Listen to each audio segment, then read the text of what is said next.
Young birds on the street misleading them. Call them the lost generation, no one's teaching them, and no one's leading them.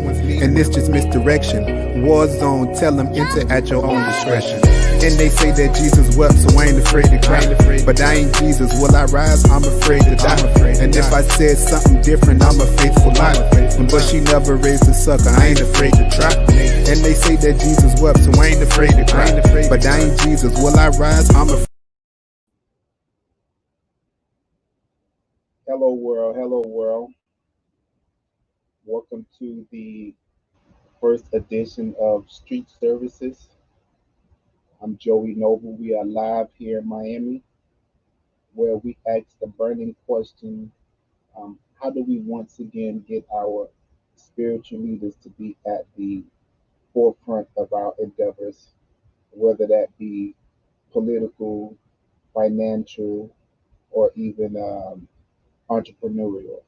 But how do we get our financial leaders back at the forefront as it once was, which we will discuss later on? Um, I first want to thank Donnie for giving me the opportunity to uh, share my voice on this platform. The rest of the family, people that are behind the scenes, who are helping me out, people who have been encouraging me, all of the Black News, the Black USA News family. So I appreciate all the love and support that people are giving me. I appreciate everything.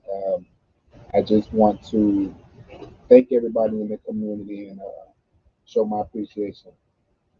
So I'll first start off with giving a little bit of background about myself. This first show, I'll use this first show to be a introduction to me and to the premise of what the show will mostly be about, or what we will be attempting to do. So my name is Joey Noble.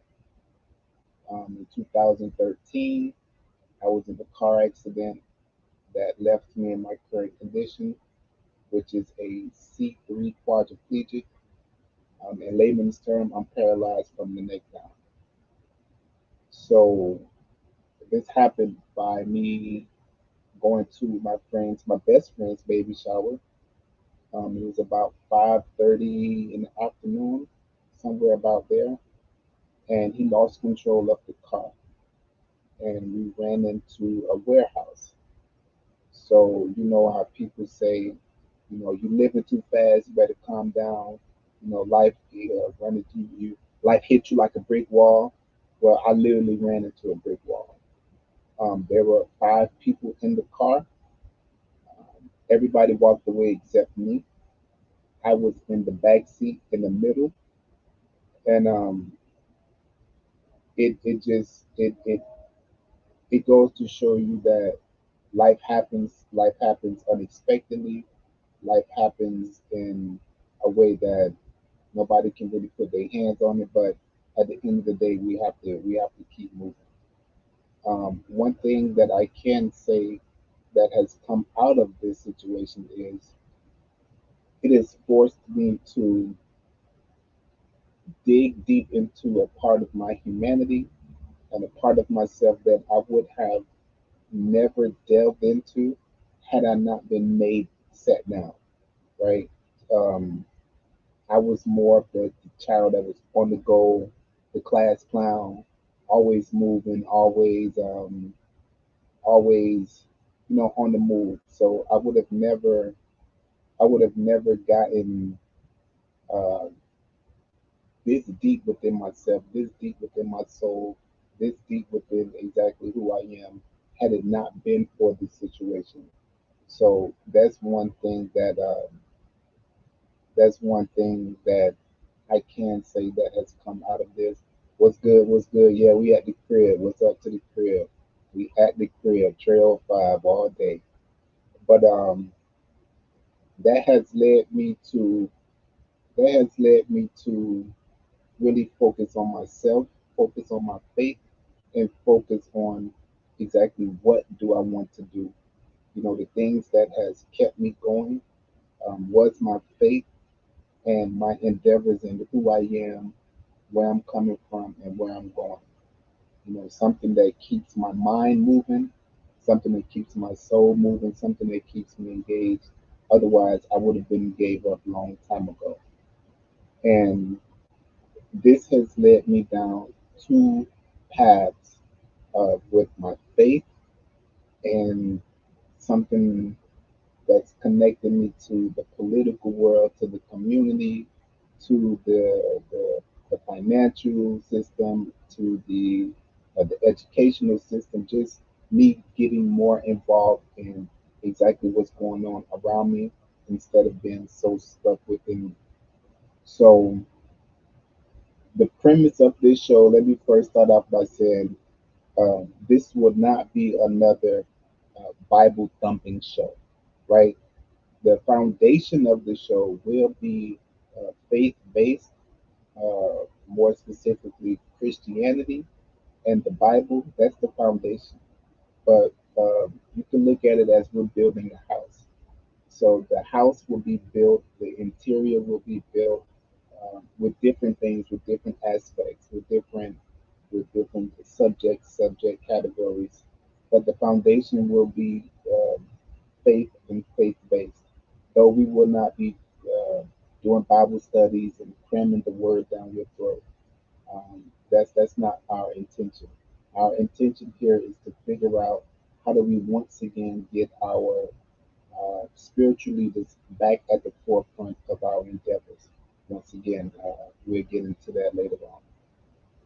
But let me first start off with, there are so many avenues and false prophets and mega churches and social media ministries out there that are available and giving people hope and giving people some form of a purpose or some form of a leeway.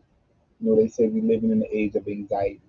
So with these mega churches and social media ministries, you can't open up your social media feed without stumbling across somebody giving you a scripture of the day or the word of the day or some form of Bible tip of the day.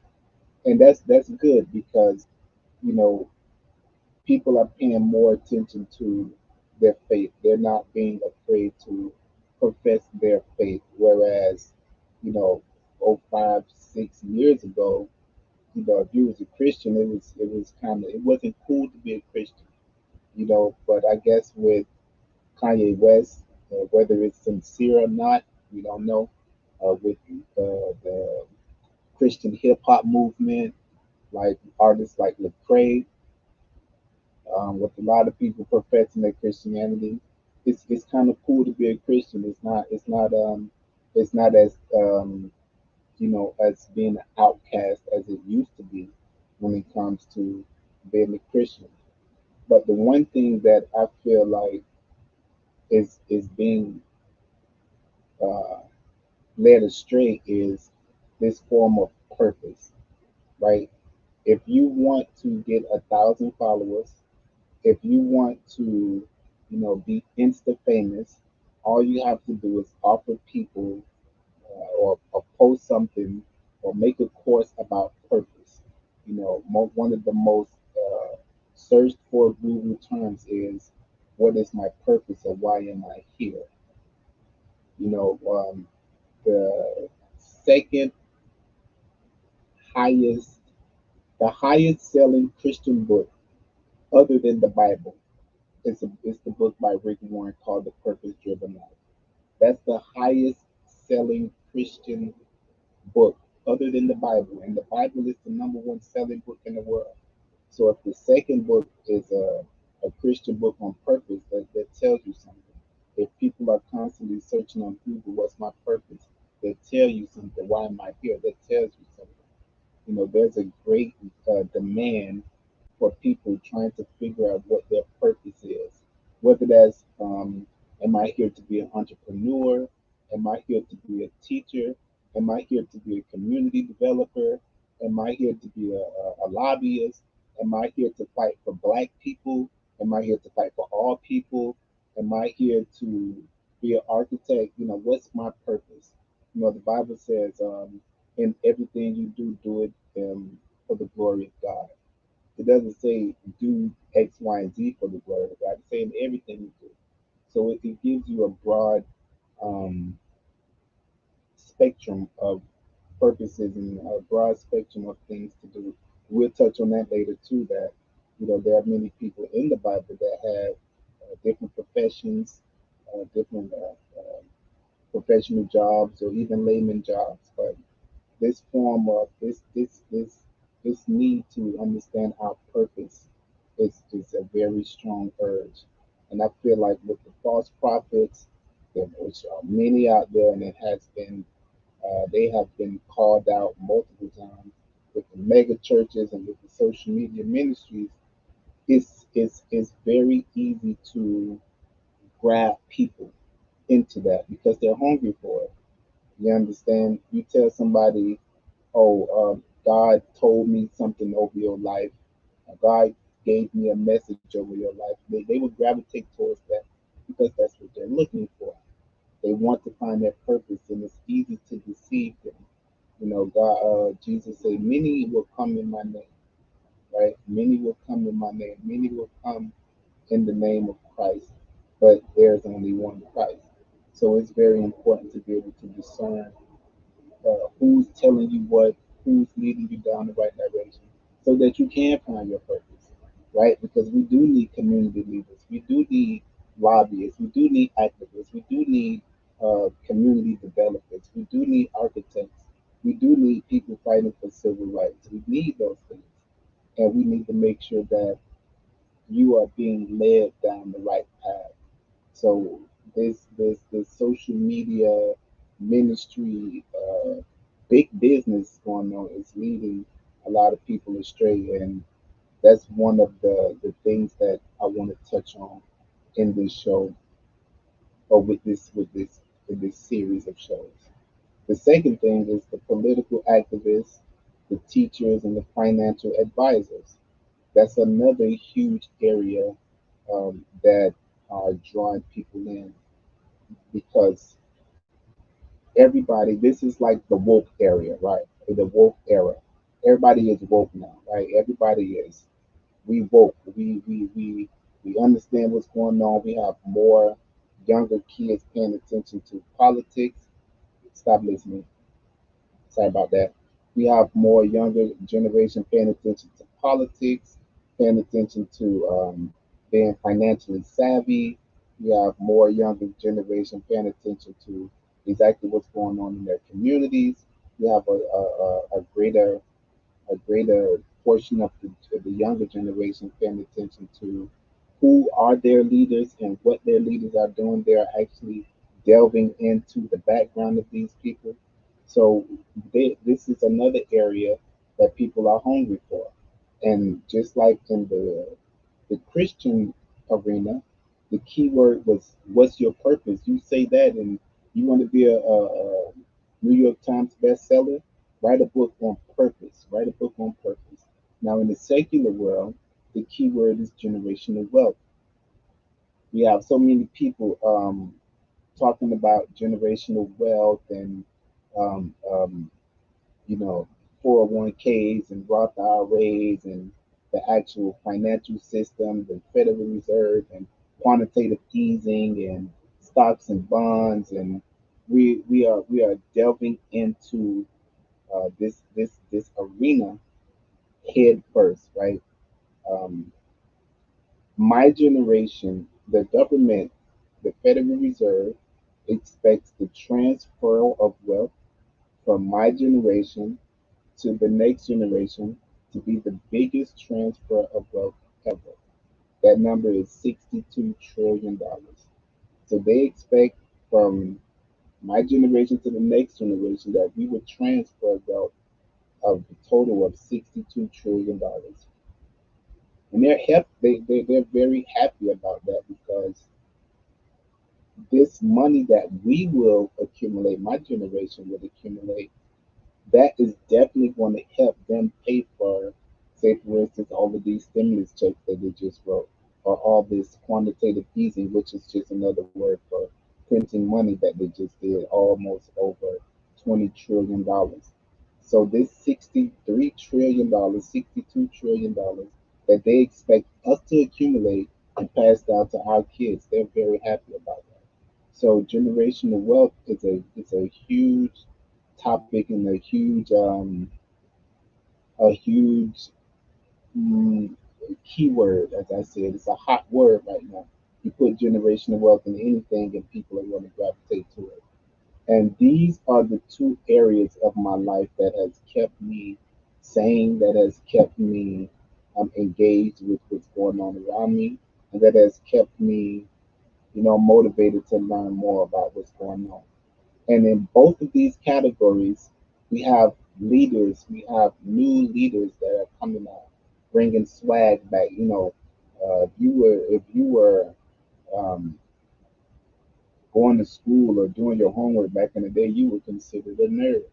People would consider you, oh, you lame, or you know what I'm saying, you ugly because you going to school or you're doing your homework. Now there is a big boom in being educated. There's a big boom in being knowledgeable. There's a big boom in knowing what's going on around you.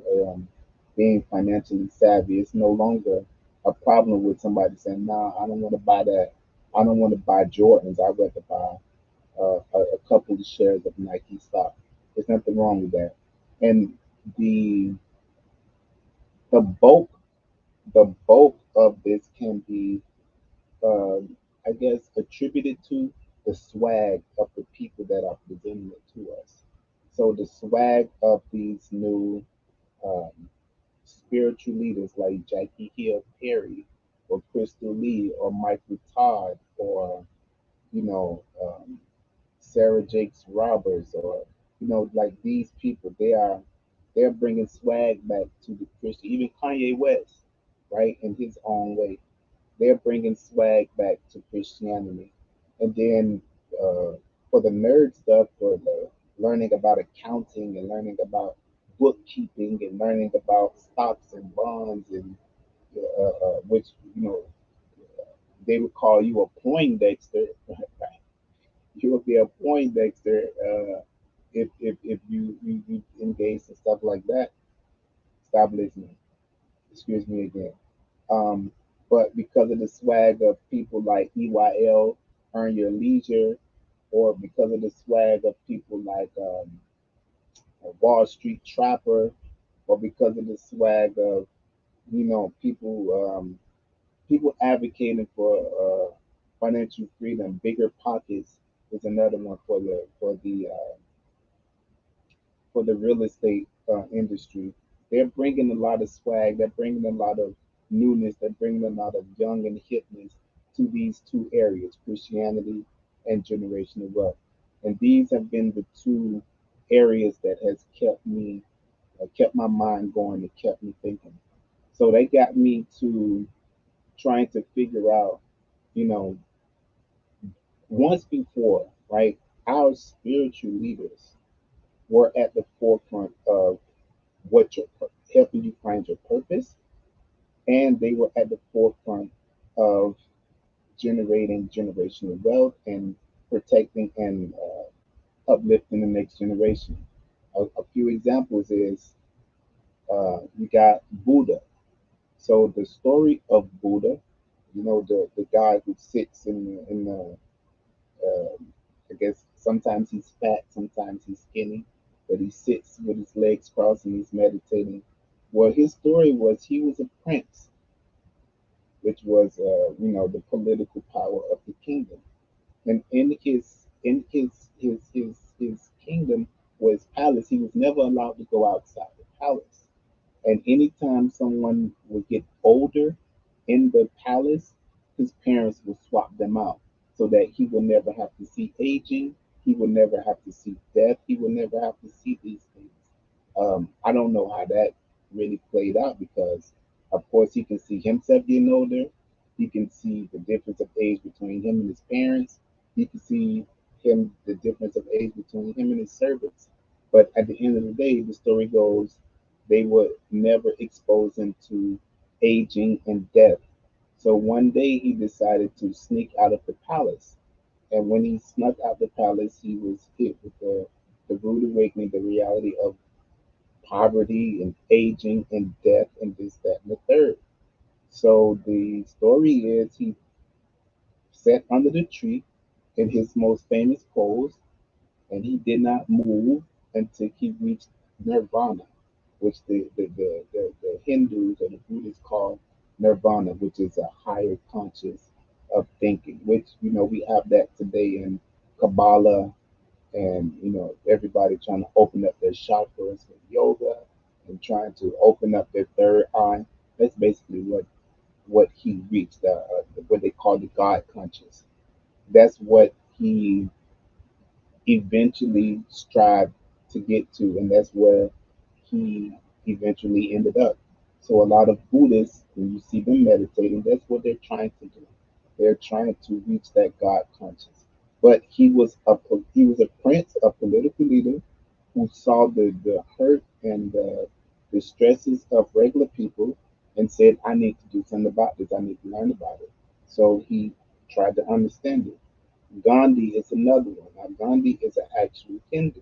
We know Gandhi protested against the British for the civil rights of the Indian people. He also protested for the increase in price of the stark increase in price of salt. So that was one of the huge items that was a necessity in that culture, and it was just attacked by inflation. But Gandhi, a spiritual leader, stepped up to be a political leader and fight against the British for Indian rights. Malcolm X. Malcolm X was a uh, Nation of Islam, part of the Nation of Islam. So he studied, the Book of Islam. He studied the Prophet Muhammad, and that was his spiritual journey. He studied the ancient Islamic text. That was what he did. Yet he also became a political leader for the civil rights movement of African Americans. So this spiritual leader also doubled as a political leader, standing out in front, fighting for the civil rights of African Americans. Martin Luther King is another one, actually. Reverend Dr. Martin Luther King, right? He was a reverend who was in church, preaching in the church, but also stepped out and fought for the civil rights of African Americans. Once again, another spiritual leader at the forefront of politics, um, community activism, and justice. Now, they have, gone, you know, by the wayside, whether it's assassination or just peaceful death. But we have one still today, which is Reverend Al Sharpton, right? Anytime something goes wrong, whether it's the killing of George Floyd, or Brittany, or Trayvon, or whoever, one of the first people that are called is Reverend Al Sharpton. Once again, he is a reverend, right? He is a spiritual leader, but he is always called to duty on the forefront of political activism and community activism, right? So these are the spiritual leaders. These are the preachers and politics. These are the crossovers between preachers and politics, right? So my I guess my main pet peeve with it is the protesting and the preaching, right? So we can all see that there are spiritual leaders that also double as political leaders, right? Maybe not politicians, but political leaders in their community. But when you break it down to protesting and preaching, now we get to a whole different story, right?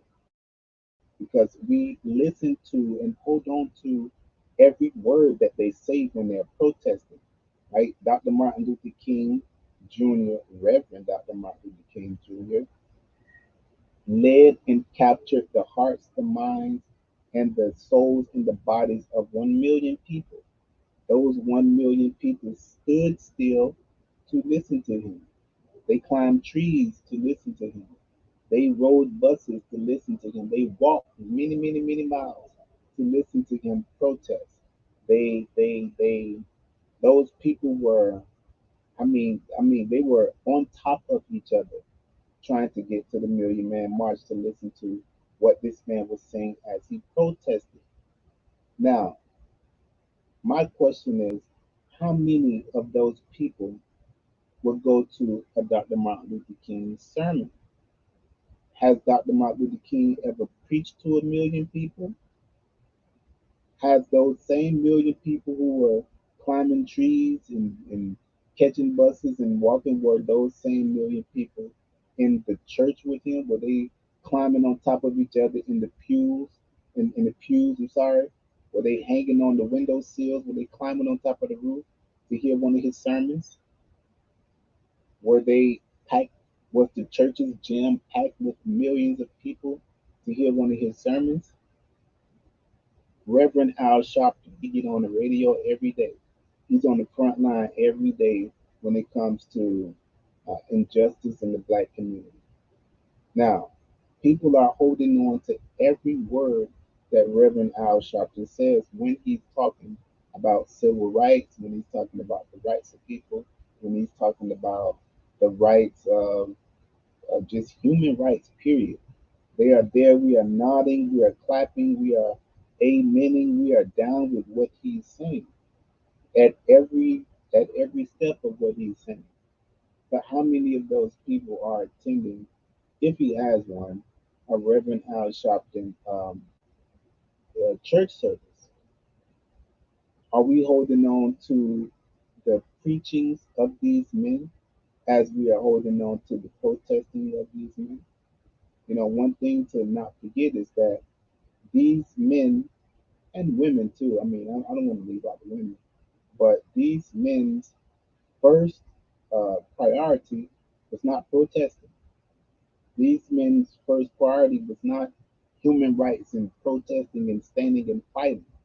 Right? Their first priority was their spiritual their spiritual guidelines. Right? Doctor, they were. It is Reverend Dr. Martin Luther King, not President Dr. Martin Luther King. It is Reverend Al Sharpton, not Commissioner Al Sharpton. It is Malcolm X, not House of Representative Malcolm X. These were reverends and spiritual leaders first. They did that first. Now, how they got to fighting for civil rights and fighting for human rights is because of the text. It's because of what they read in their holy scriptures, what they read in their holy books is what they stood up for and what they fought for.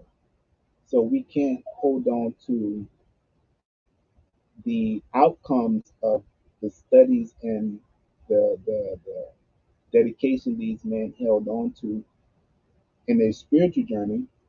We just gonna say, no, I don't want to hear none of that. You do the spiritual journey, and what you get from that spiritual journey, I'll just follow you when you come out on the protest. We can't do that. That goes hand in hand. If we want them to lead our protesting, they're leading our protesting because of what they have learned and what they have been compelled to do from their holy scriptures, whatever those holy scriptures may be, the Quran or the Bible. So we definitely we want our preachers to be connected with our politics, and we want our preachers to be on the front line of our protests. But we can't ignore the preaching of the preachers. We can't take one, you can't have one without the other. So this is the paradigm that I'm trying to connect, right?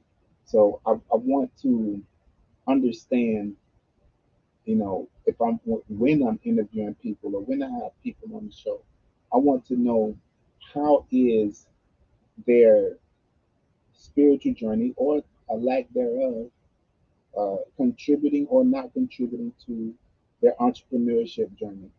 How is their spiritual journey um, or lack thereof contributing to their financial journey. Because these men that we hold high on the forefront of our politics were very heavy on their spiritual journey. You could not separate one from the other. You couldn't separate the you can't separate the political stance of Reverend Dr. Martin Luther King with the preaching of Reverend Dr. Martin Luther King. They go hand in hand for him. So you can't have one without the other. So what we need to really, or what I feel we really need to do is stop pointing the finger at our politics, right? Stop pointing the finger and you know saying it's their fault with our politics, right? Romans 13 verses 1 through 2 tell you that God placed the politics in position in the first place. So if you're a Christian or profess to be a Christian, Romans 13 1 through 2 puts an end to all of the bickering and the moaning about the politics. It says God did that. And it tells you to respect your political leaders. How about that? How about that? It tells you to not only think God put them there, whether you agree with who they are or whether you don't agree with who they are. The scriptures say He put them there and to respect them. So we're pointing the finger at the politics when we've been protesting give us free, not since before we got off the ship. We've been professing give us free since we left the continent of Africa, since they were capturing us. We were protesting give us free when we were in Africa. We were protesting give us free when we were on the boat and rebelling and having revolt on the boat. La Amistad is a perfect example of that. I love the story of La Amistad. Um, and then we were professing give us free when we actually got to to this new place. We've been saying give us free for the longest, right? And what we have to realize is these we were brought here to do a job. We were not brought here to have equal opportunity. We were not brought here to flourish. We were not brought here to work and grow and have an opportunity to have anything. Understand that. We were not brought here to have anything. We were brought here for one reason, and that was to work like a machine. That's it.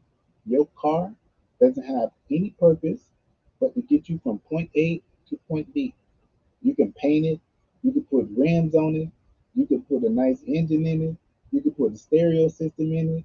But at the end of the day, like Cat Williams said, you can't even see it. You got to depend on somebody else to let you know that your car looks good because you on the inside of it. So the purpose of the car is to get you from point A to point B. The purpose of the transatlantic slave trade was to get laborers. That's it. We were not brought here for uh, to, to to to to contribute to the country or to have anything other than labor. So we have to stop telling them to give us something, give us reparations, give us this, give us that. That wasn't the plan.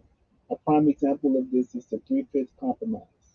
So this was in Article 1, Section 2 of the Constitution, our Constitution, which stated that for political purpose, African Americans, enslaved African Americans, were only counted as three-fifths of a person.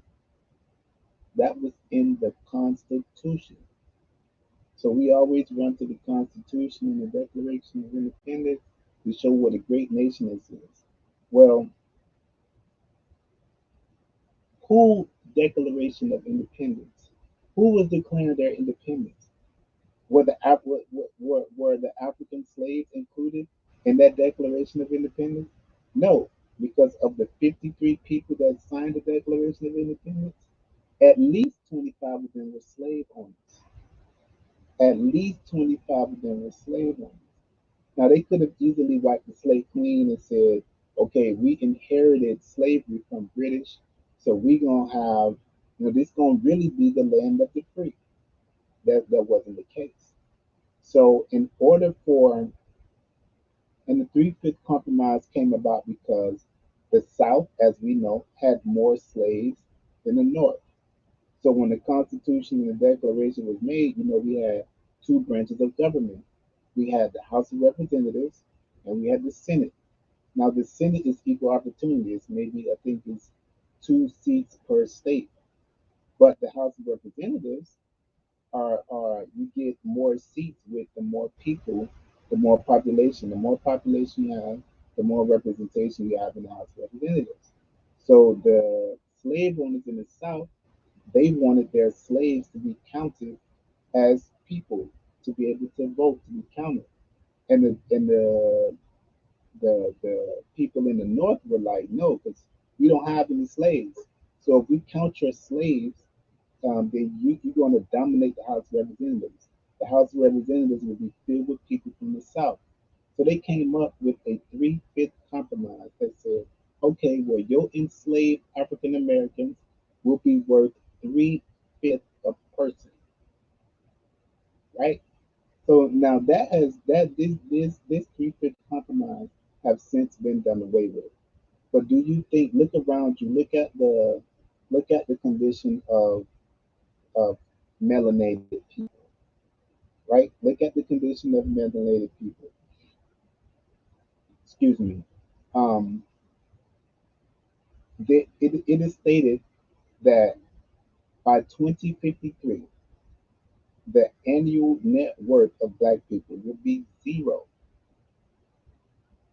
So the people who built this nation, we who built the White House, we who built the railroads, we who built the cotton fields and the cornfields and the streets and the schools, we will be the first ones broke. In 30 years, we will be broke. That's what studies are showing. How is that possible? So even though the three-fifth compromise has been done away with, do you think it's done away with in the minds of the individuals that are running the country? Do you think that's been done away with the individuals that are at the head of the country? Do you think that that mentality or that same thought process has been done away with the people who are in control of things? I think not. It's still there. Otherwise, the condition of the African American would be much different. So, what is an example of us not asking and not begging for anything? So, we go to Black Wall Street. We all know Black Wall Street. Now, O.W. Gurley brought a ton and a ton of land to sell, right? We call him OG Gurley. He was the original, not the original, because Frederick Douglass also got into real estate. But I'm gonna call him OG Gurley, but it's O.W. Gurley. OG Gurley brought that land with the hopes of selling the land to the local people, the white people. Now they rejected him. They didn't buy anything. Actually, they didn't want anything to do with what he had to offer. So now think about it. Did he go in the white neighborhoods and protest and say, please buy my land, equal opportunity. I brought this land fair and square. You guys should buy it. No, he didn't protest. He didn't do anything. He went out and found like minded individuals like him who came in, who brought their plot of land and began to grow. Before you knew it, we had black owned salons, we had black airports, we had black barbershops, we had black grocery stores, we had black doctors, we had black pharmacies. So much so that every time Booker T. Washington walked through, he ended up calling it, that's how he got his name from Booker T. Washington. He was like, this is Black Wall Street. Now, nobody begged for that. Nobody asked for that. Nobody protested for that. Nobody did anything but put the work in to get things done, right? Nobody did anything but put the work in to not look for a handout, not protest, but to get busy. So Black Wall Street is a great example of what needs to be done and how we can do it. Yes, they bombed it. They bombed it June 1st, 1921. They bombed it. They couldn't take it. Just like now, they can't take it. If you think they're going to give you reparations and be able to see your wealth grow and to be able to see that wealth gap close, those many people have had a 400-year advantage, a 400-year head start, right, off the backs of slaves to build their generational wealth. Do you think they want that gap to close? I write about this in the song called Three Fifth Amendment. I write about all of this. Now think about what's going on at this time also, right? So this is around the time of 1919, 1920. Now this is the time of the Spanish flu. The Spanish flu is killing hundreds of thousands of people. Relate that to today, that'll be millions of people. You got the Spanish flu. Not only that, you got World War I going on. Not only that, you got extreme racism going on, extreme lynching, extreme killing, extreme murders going on. And yet, Madam C.J. Walker became the first black woman millionaire. Yet, Marcus Garvey built the Black Star Line, making transatlantic, crossing the Atlantic from New York to Africa, on a black-owned cruise ship with the Black Nurse Guard. Um, we got Booker T. Washington created a university, Tuskegee University. You got George Washington Carver. Yes, we know he revolutionized the peanut, but George Washington Carver also revolutionized the way agriculture is done today. He completely revolutionized the way we plant a seed, the way we water that seed, the way we harvest that seed. So it's not just the peanut that George Washington Carver revolutionized. It was also agriculture. They did all of this, and many more people did all of these things. All of the regular individuals did all of these things on Black Wall Street. They built those businesses. They built those airports. They built those pharmacies, those salons, those schools, those barbershops, those wash houses. They built all that during the Spanish flu, World War I, and with extreme racism. But yet we get hit with COVID, and a lot of people are complaining there is no opportunity. I can't do much. I can't do anything. So when we look back at our ancestors and see what they did, we can see great things in the midst of great adversity. So we can bring this even back to the Bible, right? The Bible is a book of business, straight business. So if anybody is familiar, I'll just use two examples. I'll use Joseph and I'll use Jesus, right? So we know Joseph was the choice child of Jacob, and he had his beautiful coat, and his brothers were jealous, so they sold him into slavery, and he eventually became um, the second, what we would call the prime minister of Egypt. That's what Joseph eventually became after about, I don't know, about maybe 15 years of service slavery. He was a slave to Potiphar first, and then he was put into prison because he was falsely accused of rape. So for about 15 years of being down, he eventually got the call to come up higher. So when he interpreted part of Pharaoh's dream, Pharaoh had a dream and nobody could interpret it but Joseph. Now, Joseph told Pharaoh, your dream means that you will have 7 years of plenty as far as grain and crops go, and then there will be 7 years of severe famine. If anybody is familiar with the story, you could find it. I think it's like in Genesis 40. If you want to go back and read it, the whole thing.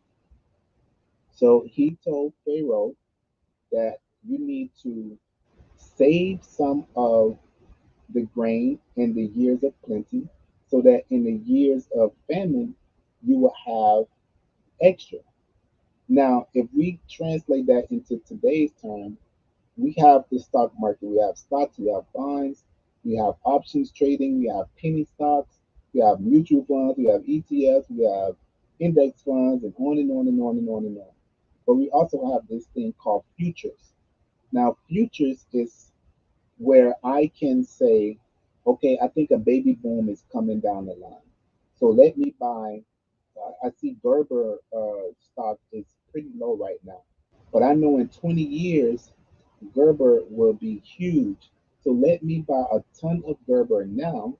So then 10, 20 years, I can become a bajillionaire because I got in early. I brought the future. I brought the futures. You can buy futures. You can options trade. You can penny trade. So that is what Joseph did. Over a span of 14 years, Joseph became rich because in the years of famine, he did not just give back the grain, he sold it. So the people first came to buy grain, they used money. When they ran out, so he took all, so they paid all of their money. When they ran out of money, they sold their cattle. So now he has all of their cattle. When they had no more cattle, they sold their land. When they had no more land, they sold themselves into slavery. So over a 14-year period, which is the 7 years of plenty and the 7 years of famine, at the end of it, Potiphar and Joseph were what we would today, they made the whole bag. They got the whole bag because they invested in what they invested in, what we would call a futures. Now we can go to and we can talk about Solomon. We know Solomon had big business, import, export. We know David had big business. We know Abraham and Lot. We know who else in the Old Testament? We know Jacob had big business. The way Jacob gained his riches when he was with his uncle Laban, how Jacob kind of maneuvered the sheep and how he grew his flock. Big business. There were big business in the Old Testament, but we'll just use Joseph for now in the futures market. Remember that. So let's go to Jesus, right? So when we see Jesus, we see the Messiah, the guy who was born, who cured the sick and who cured the lame and who healed people in wheelchairs and eventually died on the cross and then on the third day he rose. But look deeper into the story of this man, right? We only see Jesus 4 times. We only see four periods of Jesus' life. We see him when he's born in the manger. We see him when he's 12, when he kind of went to the temple and Mary and them was looking for him and he was nowhere to be found and he was in the temple. And when they found him, he said, well, I must be about my father's business. We see him at 12 years old. Now we don't see Jesus no more until he's 30 when he comes to be baptized by John the Baptist. And then he have a 3-year ministry and then he dies at 33. So from 12 to 30, we have no record of what Jesus was doing. From 12, that's 18 years, right? But we know Jesus was a carpenter. We know that he had a regular job. He had a family business. His daddy Joseph was a carpenter. So we know that more than likely Jesus was just working. He was just doing his thing. He was a carpenter, no different than the carpenter we have today. So one day he decided to say, I'm going to stop working and I'm going to open up a ministry. I'm going into ministry. This is what I was called to do. So he quit his job, went down to the Jordan River and was baptized. The sky opened up. He was baptized. The dove ascended the Holy Spirit ascended in the form of a dove. This is my son who I am well pleased. Listen to him. He became the Messiah at that point and he started his ministry. Now, he quit his job to go into ministry. People do that today. They quit their job to start a church. We do that today. But he also made other people do it. We got James and John, the two brothers. James and John were fishermen. Jesus said, stop what you're doing and follow me. If you read that story in the Bible, they hopped out the boat. They were in the boat with their father. They hopped out the boat and followed Jesus. They were fishermen. They left their job. You got Peter and Andrew, two other brothers. He said, "Stop what you're doing and follow me." They hopped out their boat and followed him. They quit their job. You have Levi, who we know as Matthew. Matthew was a tax collector. Matthew was in banking. Jesus said, "Stop what you're doing and follow me." He stopped what he was doing, quit his job to follow him. And most of the other 12 disciples were also businessmen. They had jobs. So, but when you think about it, when you read it, Jesus always was eating. When you read the Bible, when you look at Jesus, Jesus always was at someone's house, eating, drinking wine, so much so that people called him a drunkard. People called Jesus a drunk because he was always, eating, always drinking wine. He was always having a good time, right? His first miracle was turning water into wine. So Jesus was always, when he went to Mary's house, when he went to Mary and Martha's house, he was always eating. So you will ask yourself, how can, if all 12 of your disciples have quit their job and you quit your job, how are you paying for all of this? How are you paying for all this food? Right? So when you look at behind the scenes, Jesus had an investor, what we would call a venture capitalist, which is what Tajmir was talking about on her show this morning. The venture capitalists and the angel investors. Jesus had one of those. He had one of those. And when you look in the scriptures to find out who that was, it was Mary Magdalene. You'll be surprised to know that Mary Magdalene was the one bankrolling everything. So in today's culture, we show a lot of respect to, the dope boys who flipped white and flipped the cocaine and became music artists like Jay Z and Rick Ross. All they talk about, or Young Jeezy, they talk about I was on the block and I was in the trap and I stopped the trap and I put the money into the music. Now they're big moguls, right? They're big moguls who transform their lives from drug dealers to music. Even nowadays, the new trap is the studio. Right? A lot of the dope boys are in the studio. They are transitioning into music, and we're commending them. We are commending them for it. Even strippers, right? You got Cardi B or Black China. We're commending them for stopping one provocative job and entering into a more lucrative and safe job. We're commending them for that. So if we go back to the Bible, we look at Mary Magdalene. We often look at Mary Magdalene with a stain, right? Because she is often seen as the prostitute. She's often seen as the prostitute who just followed Jesus around. But even if that was so, there's no biblical evidence of that. But even if that was so, Mary Magdalene took that money that she made as a prostitute and flipped it and became an angel investor, flipped it and became a venture capitalist, and invested in the greatest ministry on the planet. She supported and backed and paid for everything that the Messiah did. So that's investing. Jesus was a regular carpenter. His followers were fishermen, and his angel investor was an ex prostitute. So all of this is business. All of this is politics. All of this is lifestyle. All of this is financial literacy. All of this is teaching. All of this is generational wealth. So if a lot of people, if we don't see that, if we don't understand that, we're going to miss it. We're going to miss it because we're pointing the fingers at the politicians. We're pointing the finger at the Democrats or the Republicans. We're going to miss what's actually in between the scriptures. We're going to miss what's actually in the Constitution, the three-fifth compromise.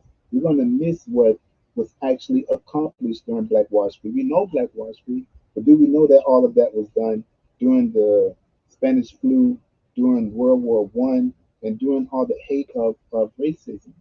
Are we taking that into accountability? Are we taking that into account? So we often hear people say we're living in the end times, right? Revelation 13, 7 through 8 is a very important scripture because people know that we're living in the end times here. They're trying to run behind this and run behind that and save up this and buy gold and buy this. When you read Revelation, we know the book of Revelation, tells us what's happening in the end times. Third, chapter 13, verse 7 through 8, tell you that God will give the Antichrist the permission to slay the saints, to kill them. He will give the Antichrist the permission to do so, just like he gave the devil permission to torment Job, right? So it's not like they have this power to where they're taking the power and they're just going to run the world and destroy the world. No, God is going to literally give them the power to do so. Now, people might be mad at that and people might be upset about that, but it's in the word. And it's better to die a saint than to accept the mark of the beast, whether on your right hand or on your forehead. We don't know how that will come. But it's better to die a saint and be resurrected than to die with the mark of the beast. But if we know what the word says, then we know that Revelation 7 through 8 is extremely powerful and that we are living in the end times. We can see the persecution of the church. We can see the persecution of people. We can see the persecution of Christians. We can see the persecution of political activists. Right? You stand up and say something. We're living in cancel culture. Right? You stand up and say something against homosexuality. You stand up and say something. Ask Dave Chappelle. Excuse me. You stand up and say something against anything controversial, and you'll be canceled. So we are living in the end times, but we need to know what the word says about what the end times will actually entail, so that our political activists can know where to fight, so that our financial advisors can know how to better advise us, so that our teachers can better know how to teach us and what's going on. James 1:22, right? James 1:22 say, "Let us be doers of the word and not just hearers." Let us do what this word is saying, not just hear what it's saying. Let us do what Dr. Reverend Dr. Martin Luther King was preaching, not just hear about what he's preaching. Let us do what Reverend Al Sharpton is preaching and not just what he's protesting, right? Let us do James 1:22. Look at the homeless. The Bible says take care of the homeless. Yet the homeless rate is 10%. So 800 million people are homeless. Now, there's a recent report done by CNN to say that says 2% of Elon Musk's net worth can cure the hunger problem. Think about that. Just 2% of what this man got in his bank account can cure hunger. Now think about the percentage of Warren Buffett, Bill Gates, Ray Dalio, who's a famous investor, or Jeff Bezos. 1 or 2% of their net worth would be able to cure homeless and hunger. Yet we're not doing it. Look at that. Look at the divorce rate. The Bible says, "What I put together, let no man put apart." Yet the divorce rate should be used to be about 49 to 50%. That should be well over 50%, 51% now. Look at the anxiety. We're living in the age of anxiety. When the Bible says, "Be anxious for nothing, but in everything, with prayer and supplication, make your requests known to God." And the peace of Christ that surpasses all understanding will guide your heart and your mind. Yet, we're anxious about everything. Look at the hate. The Bible says there's no way you can hate your brother and love God. For there's no way you can hate somebody that you see and love a God that you can't see. Look at the murder. Look at the rate at which we are murdering one another. Not just when the police murder somebody, but the rate at which Chicago and Philly, down here in Miami, over in California, in Texas, we need to do what the word say, not just protest and out here raising our voices and yelling and screaming. We need to actually do what's being said. Where's our spiritual leaders to actually lead us to fix these things: homelessness, the divorce rate, the anxiety and the fear and the guilt, the hate and the murder. I'll close with this. God is in control. Right? Proverbs 19:21 say, a man can plan all he wants, but it is God who will have the last say in what will stand. God is in control. Jesus said, give to Caesar what belongs to Caesar and give to God what belongs to God. Jesus wasn't protesting around the palace of Pilate. Jesus wasn't raising money so that he can go to Rome and protest against Caesar to tell the Romans to get out of Jerusalem. No, he simply said, give to Caesar what belongs to Caesar, pay your taxes, do what he's telling you to do, and give to God what belongs to God. It's simple. Let these people do what they're going to do. We still crying, give us free. We've been crying, give us free for over 400 years. Now we crying for reparations. They're not going to give us anything. God is in control. So if you feel that and you believe that, or you don't, we can have that discussion. The whole purpose of this show is to have that discussion. So we will be having business people, mothers, fathers, entrepreneurs, financial advisors, spiritual leaders. We'll be interviewing and having conversations with these people to see how their spiritual life is guiding them or not. How, we will talk to some atheists, talk to some people of different religions, see how their spiritual life is guiding them. That's what the whole premise of street services is about, right? We're gonna try our best to actually get down to where are our spiritual leaders and how are they implementing their voice in the fight that we're fighting, as they once were at the forefront, whether it was Buddha, Gandhi, Malcolm X, Martin Luther King, or Al Sharpton today, at the forefront of our political and community endeavors. We also need them at the forefront of our faith endeavors. So with that, I'll close it out, and I wish everybody a good night. I'll ask Tajmir to play that, play that, play that banger as we go out, and I wish everybody a good night. Young birds on the street misleading them. Call them the lost generation. No one's teaching them, and no one's leading them. And it's just misdirection. War zone, tell them enter at your own discretion. And they say that Jesus wept, so I ain't afraid to cry. But I ain't Jesus. Will I rise? I'm afraid to die. And if I said something different, I'm a faithful lie. But she never raised a sucker. I ain't afraid to try. And they say that Jesus wept, so I ain't afraid to cry. But I ain't Jesus. Will I rise? I'm afraid.